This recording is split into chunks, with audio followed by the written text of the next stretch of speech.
Le chaser doit d'abord comprendre une chose essentielle. Il mérite mieux que les miettes que son runner lui donne. Tant qu'il continue d'accepter moins que ce qu'il mérite, il entretient le déséquilibre du lien. Alors la première étape, c'est la prise de conscience. Le chaser doit apprendre à poser ses limites, à dire non, à dire stop, pas par colère mais par respect de lui-même. Mais pour lui, c'est difficile. Parce qu'il ne veut pas blesser, il a toujours peur de faire du mal, de décevoir ou de passer pour quelqu'un de dur. Le chaser, c'est souvent l'âme trop gentille, celle qui veut que tout le monde aille bien même si elle souffre en silence. C'est la personne qui dit oui alors qu'à l'intérieur tout crie non. Alors, quand il commence à se prioriser, à penser à lui, le monde autour de lui réagit. On lui dit « tu as changé ». Avant, tu étais plus gentil. Tu es devenu égoïste. Et ces phrases le blessent profondément, parce qu'il se met à douter. Alors il remet son masque, le masque du trop gentil, celui qui donne tout, même quand il n'a plus rien à donner. Le chaser a souvent mis son runner en haut de sa pyramide, plus haut que lui-même, parfois même plus haut que ses propres enfants, parce que dans son cœur, le runner est devenu son centre, sa raison, son souffle. Mais cette place-là, ce n'est pas celle que le runner doit occuper. C'est celle que le chaser doit reprendre. Exprimer ses limites, dire ce qu'il ne peut plus accepter, mettre les points sur les i, c'est une étape essentielle mais difficile.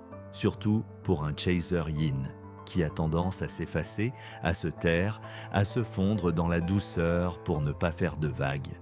Mais cette étape est cruciale. C'est le moment où le chaser apprend à se faire entendre. Pas pour convaincre son runner, mais pour s'affirmer pour lui-même.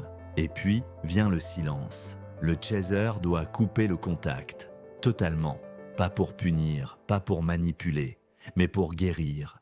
Parce que chaque message, chaque regard, chaque petit coucou du runner ravive la blessure. Chaque mot échangé retarde la guérison.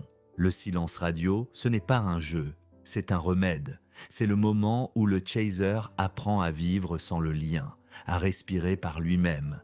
Mais cette étape est la plus dure de toutes. Le chaser est tenté d'écrire, tenté de savoir si le runner pense encore à lui, tenté de juste envoyer un signe. Mais il doit résister, parce que ce silence, c'est le miroir de son courage.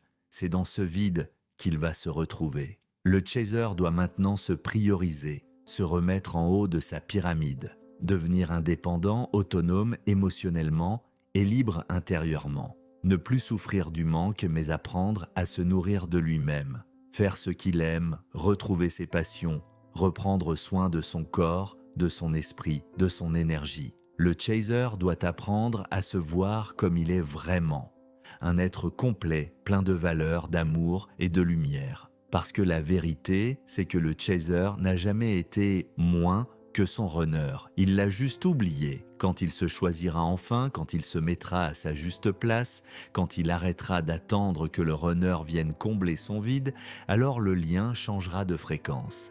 Le chaser ne court plus, il ne supplie plus, il ne prouve plus, il devient.